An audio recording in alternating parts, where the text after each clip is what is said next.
Hi friends. അപ്പോൾ നമ്മൾ 6ാം ക്ലാസ്സിലെ ബേസിക് സയൻസിലെ 9 ചാപ്റ്റേഴ്സാണ് മുൻപുള്ള വീഡിയോസിലായിട്ട് കവർ ചെയ്തത്. ഇന്ന് 10ാമത്തെ ചാപ്റ്റർ രൂപത്തിനും ബലത്തിനും എന്ന 10ാമത്തെ ചാപ്റ്ററാണ് ഇവിടെ കവർ ചെയ്യാൻ ഉദ്ദേശിക്കുന്നത്. അതോടുകൂടി നമ്മുടെ ബേസിക് സയൻസ് 6ാം ക്ലാസ്സിലെ ബേസിക് സയൻസിലെ എല്ലാ ചാപ്റ്റേഴ്സും കഴിയുന്നതാണ്. അപ്പോൾ ഇന്നത്തെ ചാപ്റ്ററിലോട്ട് കിടക്കാം. അപ്പോൾ 10ാമത്തെ ചാപ്റ്ററിൻ്റെ പേര് രൂപത്തിലും ബലത്തിലും. ഇതിൽ നമ്മുടെ എല്ലുകൾ, സ്കെൽറ്റൻ, ജോയിൻറ്റ്സ് അതിനെക്കുറിച്ചൊക്കെയുള്ള ഒരു ബേസിക് ഐഡിയ ആണ് ഇവിടെ നൽകുന്നത്. അപ്പം നമുക്ക് ചാപ്റ്ററിലോട്ട് തന്നെ കടക്കാം. ആദ്യത്തെ പോയിന്റ് വരുന്നത് ഇവിടെയാണ്. ജസ്റ്റ് ഒന്ന് വായിക്കാം. ഒച്ച്, വണ്ട്, ഞണ്ട്, ചിപ്പികൾ മുതലായ ജീവികൾക്ക് കട്ടിയുള്ള പുറന്തോടുകളുണ്ട്. അപ്പം നമുക്കറിയാം ഒച്ച്, വണ്ട് അങ്ങനെയുള്ള ജീവികൾക്കൊക്കെ കട്ടിയുള്ള പുറന്തോടുകളുണ്ട്. ഈ പുറന്തോടുകൾ എന്താണ് എന്നുള്ളതിനെ കുറിച്ചാണ് പറയുന്നത്. അപ്പോൾ ശരീരഭാഗങ്ങളെ സംരക്ഷിക്കുന്നതിനും ആകൃതി നൽകുന്നതിനും ശത്രുക്കളിൽ നിന്ന് രക്ഷ നേടാനും സഹായിക്കുന്നു. ശരീരത്തിൻ്റെ പുറത്തുള്ള ഇത്തരം ആവരണങ്ങളെ ബാഹ്യാസ്ഥികുടം എന്ന് പറയുന്നു. അപ്പോൾ ചില ജീവികളുടെ ശരീരത്തിന് പുറത്തായിട്ട് കട്ടിയുള്ള പുറന്തോടുകൾ കാണുന്നുണ്ട്. അപ്പോൾ ഇതിൻ്റെ ഉപയോഗം എന്താണെന്ന് വെച്ചാൽ ശരീരഭാഗങ്ങളെ സംരക്ഷിക്കുന്നു, അതുപോലെ തന്നെ ആകൃതി നൽകുന്നു, അതുപോലെ തന്നെ ശത്രുക്കളിൽ നിന്ന് രക്ഷ നേടാനും സഹായിക്കുന്നുണ്ട്. ഇങ്ങനെയുള്ള ശരീരത്തിൻ്റെ പുറത്തുള്ള ഇത്തരം ആവരണങ്ങളെ ബാഹ്യാസ്ഥികുടം എന്നാണ് പറയുന്നത്. ബാഹ്യാസ്ഥികുടം അഥവാ എക്സോസ്കെൽറ്റൻ. ശരീരത്തിന് പുറത്തായിട്ടുള്ള കട്ടിയുള്ള പുറന്തോടുകൾ ചില ജീവികളിൽ കാണുന്നു. അത് ശരീരത്തിന് ആകൃതി നൽകുന്നു, അതുപോലെ തന്നെ ശരീരഭാഗങ്ങളെ സംരക്ഷിക്കുന്നു, അതുപോലെ തന്നെ ശത്രുക്കളിൽ നിന്ന് രക്ഷ നേടാനും സഹായിക്കുന്നു. ഇങ്ങനെയുള്ള ആവരണങ്ങളെയാണ് ബാഹ്യാസ്ഥികുടം അഥവാ എക്സോസ്കെൽറ്റൻ എന്ന് പറയുന്നത്. അപ്പോൾ ഈ എക്സോസ്കെൽറ്റൻ ഏതൊക്കെ ജീവികളിലാണ് സാധാരണയായി കാണുന്നത്? നമുക്കറിയാം ഒച്ച്, വണ്ട്, ഞണ്ട്, ചിപ്പികൾ ഇതിൻ്റെയൊക്കെ ശരീരത്തിന് പുറത്തായിട്ട് ഈ കട്ടിയുള്ള പുറന്തോടുകൾ കാണുന്നുണ്ട്. പിന്നെ അല്ലാതെ ഇവിടെ പറയുന്നത്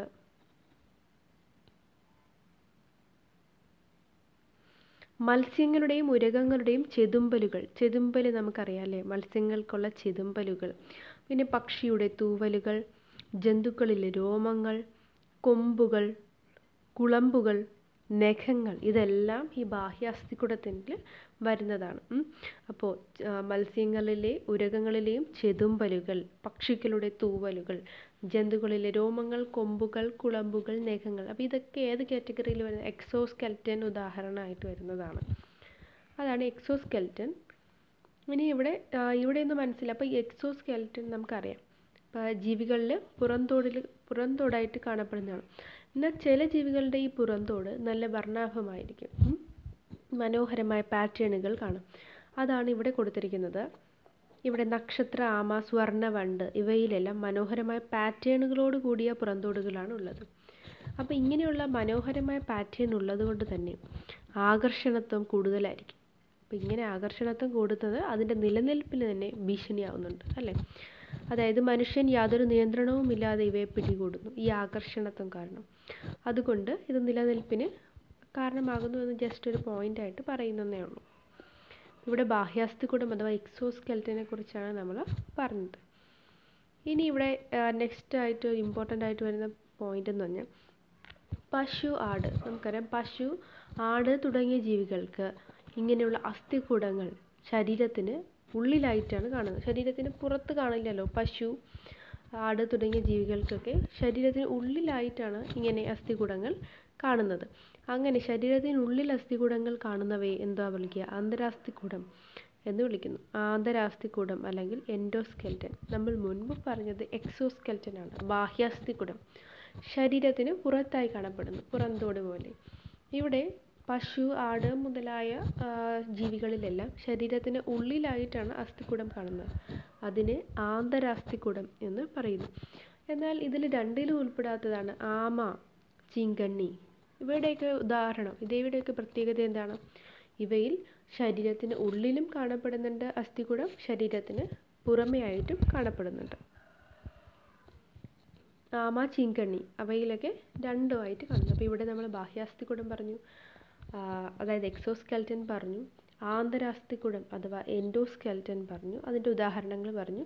എന്നാൽ ബാഹ്യാസ്ഥികുടവും ആന്തരാസ്ഥികുടവും ഉള്ള ജീവികൾക്കുള്ള ഉദാഹരണവും പറഞ്ഞു. ഇത്രയാണ് ഇവിടെ കവർ ചെയ്തത്. ഇനി വരുന്നത്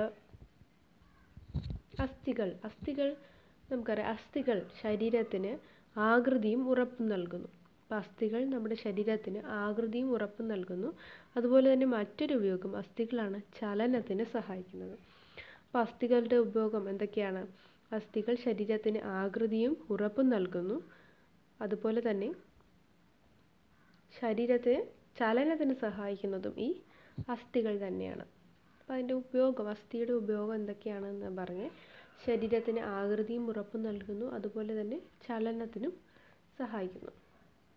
ഇനി വരുന്നത് കുറച്ച് അസ്ഥികളുടെ ചിത്രങ്ങളാണ് ഇവിടെ മനസ്സിലാക്കാനായി നൽകിയിരിക്കുന്നത്. ഇവിടെ കൊടുത്തിരിക്കുന്നത് തലയോട്, ഇവിടെ വാരിയെല്ല്, ഇത് കയ്യിലെ എല്ലുകൾ, ഇത് നട്ടെല്ല്. അപ്പോൾ ചിത്രങ്ങൾ ഒന്ന് മനസ്സിലാക്കാനായിട്ട് കൊടുത്തിരിക്കുകയാണ്. ഇനി ഇവിടെ കുറച്ച് ഇമ്പോർട്ടൻ്റ് ആയിട്ടുള്ള പോയിന്റ്സ് ആണ് പറയുന്നത്. അപ്പോൾ തലയോട്, വാരിയെല്ല്, നട്ടെല്ല്, മറ്റ് എല്ലുകൾ എന്നിവ ആകൃതിയിലും വലിപ്പത്തിലുമെല്ലാം വ്യത്യാസപ്പെട്ടിരിക്കുന്നു. അപ്പോൾ എല്ലാ എല്ലുകളും ഒരുപോലെയല്ല, അതിൻ്റെ ആകൃതിയിലും വലിപ്പത്തിലുമെല്ലാം വ്യത്യാസമുണ്ട്. അപ്പോൾ തലച്ചോറിനെ സംരക്ഷിക്കുന്നത് എന്താണ്? തലയോട്. അപ്പോൾ തലച്ചോറിനെ സംരക്ഷിക്കുന്നതാണ് തലയോട്. ഇനി അടുത്തത് പറയുന്നത് തലയോട്ടിയിൽ കീഴ്ത്താടിയെല്ലിന് മാത്രമാണ് ചലന സ്വാതന്ത്ര്യമുള്ളത്. അപ്പോൾ തലച്ചോറിനെ സംരക്ഷിക്കുന്നത് തലയോട്. ഇനി തലയോട്ടി മൊത്തത്തിൽ എടുക്കുകയാണെങ്കിൽ ചലന സ്വാതന്ത്ര്യമുള്ള എല്ല് ഏത് എന്നൊരു ക്വസ്റ്റ്യൻ വരും. അതിൻ്റെ ഉത്തരം കീഴ്ത്താടിയെല്ലാണ്. അപ്പോൾ തലയോട്ടിയിൽ കീഴ്ത്താടിയെല്ലിന് മാത്രമാണ് ചലന സ്വാതന്ത്ര്യം ഉള്ളത്. ഇനി ശരീരത്തിലെ ഏറ്റവും ബലമുള്ള എല്ലുകളും കീഴ്ത്താടി എല്ലുകളാണ്. അപ്പോൾ ശരീരത്തിലെ ഏറ്റവും ബലമുള്ള എല്ലുകളും കീഴ്ത്താടി എല്ലുകളാണ്. അപ്പോൾ കീഴ്ത്താടി എല്ലുകളെ കുറിച്ച് 2 പോയിൻ്റാണ് പറഞ്ഞത്. നമ്മുടെ തലയോട്ടിയിൽ നല്ല ചലന സ്വാതന്ത്ര്യമുള്ള ഒരേയൊരു ഭാഗം എല്ലുകളാണ് കീഴ്ത്താടി എല്ലുകൾ. അതുപോലെ തന്നെ ശരീരത്തിലെ ഏറ്റവും ബലമുള്ള എല്ലുകളും കീഴ്ത്താടി എല്ലുകളാണ്. ഇനി അടുത്ത പോയിന്റ് അവിടെ വരുന്നത് നമ്മുടെ ശരീരത്തെ നേരെ നിർത്താൻ സഹായിക്കുന്ന എല്ല് ഏതാണ്? അതാണ് നട്ടെല്ല്. ശരീരത്തെ നമ്മുടെ നേരെ നിൽക്കാനൊക്കെ സഹായിക്കുന്ന എല്ലാണ് നട്ടെല്ല്. ഇനി അടുത്ത പോയിന്റ് വരുന്നത് നമുക്കറിയാം, ആഘാതം വന്നാൽ ആജീവനാന്തം തളർച്ചയ്ക്ക് കാരണമായേക്കാം. അതറിയാൻ വേണ്ടി കൊടുത്തിരിക്കുകയാണ്. ഇനി ശ്വാസകോശങ്ങൾ, ഹൃദയം എന്നിവയെ പൊതിഞ്ഞു സൂക്ഷിക്കുന്നത് വാരിയെല്ലുകളാണ്. നമുക്കറിയാം, നമ്മുടെ ശ്വാസകോശം, ഹൃദയം എന്നിവയൊക്കെ പൊതിഞ്ഞ് സൂക്ഷിക്കുന്ന എല്ലുകളാണ് വാരിയെല്ലുകൾ. വാരിയെല്ലുകൾ നമ്മൾ നേരത്തെ ചിത്രത്തിൽ കണ്ടതാണ്. അപ്പോൾ ശ്വാസകോശം, ഹൃദയം അവയൊക്കെ അങ്ങനെയുള്ള നമ്മുടെ അവയവങ്ങളെയൊക്കെ സംരക്ഷിക്കുന്ന എല്ലുകൾ ഏതാണ്? വാരിയെല്ലുകളാണ്. ഇനി മനുഷ്യ ശരീരത്തിലെ ഏറ്റവും വലിയ അസ്ഥി ഏത്? അതൊരു ക്വസ്റ്റ്യൻ ആണ്. മനുഷ്യ ശരീരത്തിലെ ഏറ്റവും വലിയ അസ്ഥി ഏതാണ്? തുടയെല്ലാണ് മനുഷ്യ ശരീരത്തിലെ ഏറ്റവും വലിയ അസ്ഥി. ഇനി മനുഷ്യ ശരീരത്തിലെ ഏറ്റവും ചെറിയ അസ്ഥി ചെവിക്കുള്ളിലെ സ്റ്റേപ്പസ് ആണ്. ചെവിക്കുള്ളിലെ സ്റ്റേപ്പസ്. അപ്പോൾ ഇവിടെ നമ്മൾ പറഞ്ഞത് തലയോടിൻ്റെ കാര്യം പറഞ്ഞു. തലച്ചോറിനെ സംരക്ഷിക്കുന്നത് തലയോടാണ്. ഇനി തലയോട്ടിയിൽ ചലന സ്വാതന്ത്ര്യമുള്ള എല്ലാണ് കീഴ്ത്താടിയെല്ല്. കീഴ്ത്താടിയെല്ലിനെ കുറിച്ച് മറ്റൊരു പോയിന്റ് പറഞ്ഞത് കീഴ്ത്താടിയെല്ലാണ് ശരീരത്തിലെ ഏറ്റവും ബലമുള്ള എല്ല്. ഇനി ശരീരത്തിനെ നേരെ നിർത്തുന്നത് എന്താണെന്ന് പറഞ്ഞു? നട്ടെല്ലാണ് എന്ന് പറഞ്ഞു. ഇനി ശരീരത്തിലെ ശ്വാസകോശം, ഹൃദയം സംരക്ഷിക്കുന്നത് വാരിയെല്ലുകളാണ് എന്ന് പറഞ്ഞു. ഇനി പറയുന്ന മനുഷ്യ ശരീരത്തിലെ ഏറ്റവും വലിയ അസ്ഥി, വലിയ എല്ലെന്ന് പറയുന്നത് തുടയെല്ലാണ് എന്ന് പറഞ്ഞു. അതുപോലെ തന്നെ മനുഷ്യ ശരീരത്തിലെ ഏറ്റവും ചെറിയ അസ്ഥി ഏതാണ്? സ്റ്റേപ്പിസ് ആണ് എന്നാണ് പറഞ്ഞത്. അപ്പോൾ കുറച്ച് ഇമ്പോർട്ടൻ്റ് ആയിട്ടുള്ള പോയിന്റ്സ് ആയിരുന്നു ഇവിടെ വന്നിട്ടുണ്ടായിരുന്നത്.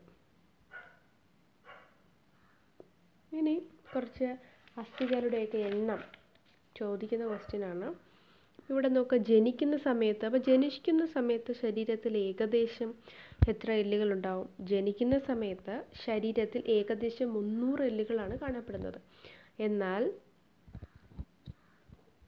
പ്രായപൂർത്തിയാകുമ്പോൾ അത് എത്രയായി ചുരുങ്ങുന്നു? 206 എല്ലുകളായി ചുരുങ്ങുന്നു. അപ്പോൾ കോമൺ ആയിട്ട് ചോദിക്കുകയാണെങ്കിൽ എത്ര നമ്പർ ഓഫ് ബോൺസ് എന്ന് ചോദിക്കുകയാണെങ്കിൽ 206 എന്നുള്ളതാണ് ഉത്തരം. ഇനി ഇമ്പോർട്ടൻ്റ് ആയിട്ടുള്ള ചില അസ്ഥികളുടെ എണ്ണം കൊടുത്തിട്ടുണ്ട്. അത് പരീക്ഷയ്ക്കൊക്കെ ചോദിക്കുന്നതുമാണ്. ഇവിടെ നോക്കാം, ഒന്ന് നോട്ട് ചെയ്ത് വെച്ചാൽ മതി. തലയോട് എത്ര അസ്ഥികളുണ്ട്? തലയോടിൽ 22. വാരിയല് 24. ഓരോ കാലിലും എത്ര വീതമാണ്? 30. അരക്കെട്ടിൽ 2 എണ്ണമാണ്. അപ്പോൾ തലയോട് 22, വാരിയല് 24, ഓരോ കാലിലും 30, അരക്കെട്ട് 2. ഇനി വരുന്നത്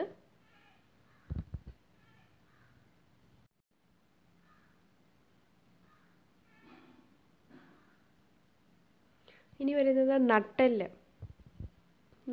33. നട്ടെല്ല് എത്ര എല്ലുകളാണുള്ളത്? അസ്ഥികളാണുള്ളത്? 33. ഇനി ഓരോ കയ്യിലും എത്ര അസ്ഥികളുണ്ട്? 32. ഓരോ കാലിലും എത്രയാണ് നമ്മൾ നേരത്തെ പറഞ്ഞത്? 30. ഇവിടെ ഓരോ കയ്യിലും 32. മാറിൽ ഒരെണ്ണേ ഉള്ളൂ. അപ്പോൾ ആ എണ്ണം ഒന്നുകൂടെ നോക്കാം. തലയോട് 22, വാരിയല് 24, ഓരോ കാലിലും 30, അരക്കെട്ട് 2, നട്ടെല്ല് 33, ഓരോ കയ്യിലും 32, മാറല് 1. പിന്നെ ഇവിടെ വരുന്നത് പ്രായപൂർത്തിയാവുമ്പോൾ എത്ര അസ്ഥികളുണ്ട്? 206 നമ്പർ ഓഫ് ബോൺസ് എന്ന് പറയുന്നത്.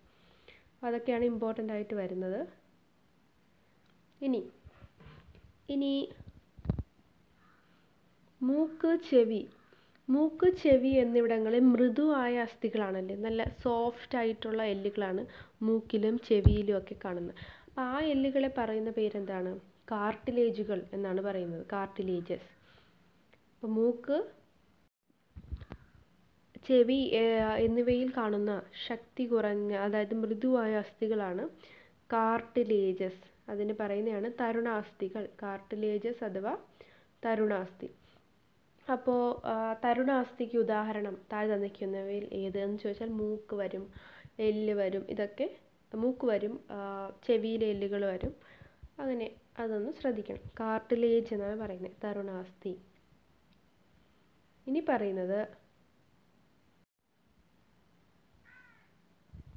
ഇനി ഇവിടെ പറയുന്നത് പലതരം ചലനങ്ങൾക്കും പ്രവർത്തനങ്ങൾക്കും നമ്മെ സഹായിക്കുന്ന അസ്ഥികളെ തമ്മിൽ ബന്ധിപ്പിക്കുന്ന അസ്ഥിസന്ധികളാണ്, അതായത് ജോയിൻസിനെയാണ്. അപ്പോൾ പലതരം അസ്ഥികളുണ്ട് നമ്മൾ പറഞ്ഞു. പക്ഷെ പലതരം അസ്ഥികളെല്ലാം തമ്മിൽ ബന്ധിപ്പിക്കണമല്ലോ. അപ്പോൾ ആ ബന്ധിപ്പിക്കുന്ന ഭാഗത്തെ പറയുന്നതാണ് ജോയിൻസ് അഥവാ അസ്ഥിസന്ധികൾ. സന്ധികൾ എന്ന് പറയുന്നത് ജോയിൻസ് ആണ്. അസ്ഥിസന്ധികൾ അഥവാ ജോയിൻസ് എന്ന് പറഞ്ഞാൽ സന്ധികളെ തമ്മിൽ, ഈ എല്ലുകളെ തമ്മിൽ ബന്ധിപ്പിക്കുന്നതാണ്. ഇപ്പോൾ ഇമ്പോർട്ടൻ്റ് ആയിട്ടുള്ള ജോയിൻസ് ആണ് ഇവിടെ പറയുന്നത്. ഒന്നാമത് പറയുന്നത് ഗോളരസന്ധി അഥവാ ബോൾ ആൻഡ് സോക്കറ്റ് ജോയിൻറ്റ്. ഇത് വളരെ ഇമ്പോർട്ടൻ്റ് ആയിട്ടുള്ള കാര്യമാണ്. ഇത് ഓരോ ജോയിൻസ് തന്നിട്ട് ഇത് ഏത് ടൈപ്പ് ജോയിൻ്റ് ആണ് എന്ന് ചോദിക്കാറുണ്ട്. അപ്പോൾ ഒന്നാമത്തത് ബോൾ ആൻഡ് സോക്കറ്റ് ജോയിൻറ്റ്, ഗോളരസന്ധി.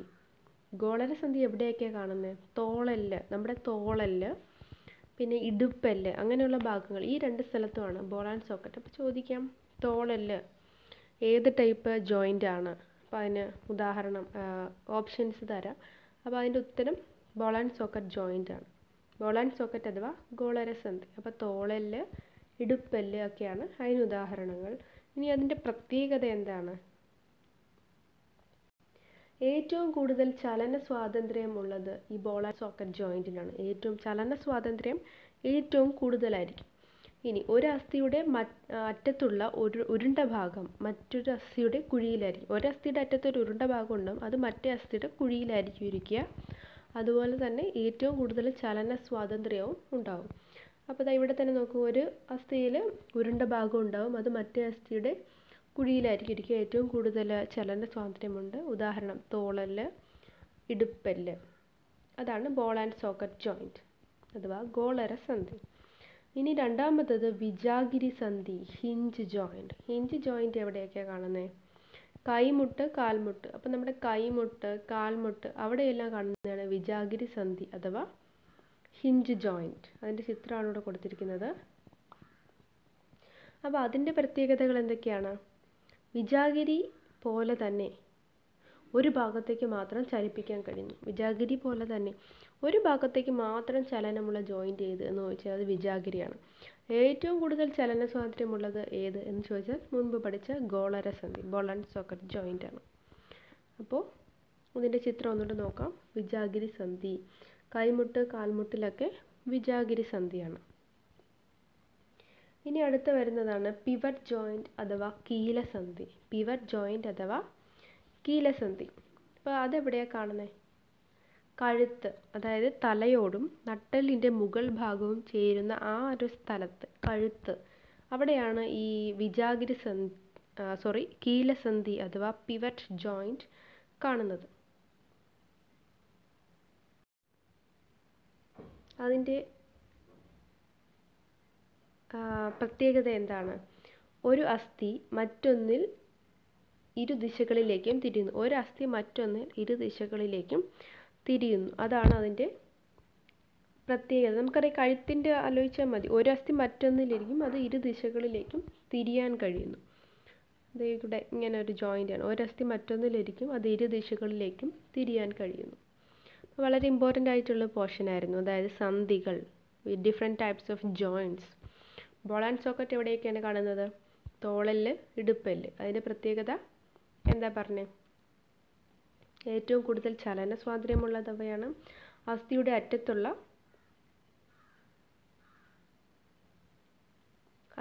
അറ്റത്തുള്ള ഉരുണ്ട ഭാഗം മറ്റേ അസ്ഥിയുടെ കുഴിയിലായിരിക്കും. അതാണ് ബോൾ ആൻഡ് സോക്കറ്റ് അഥവാ ഗോളര സന്ധി.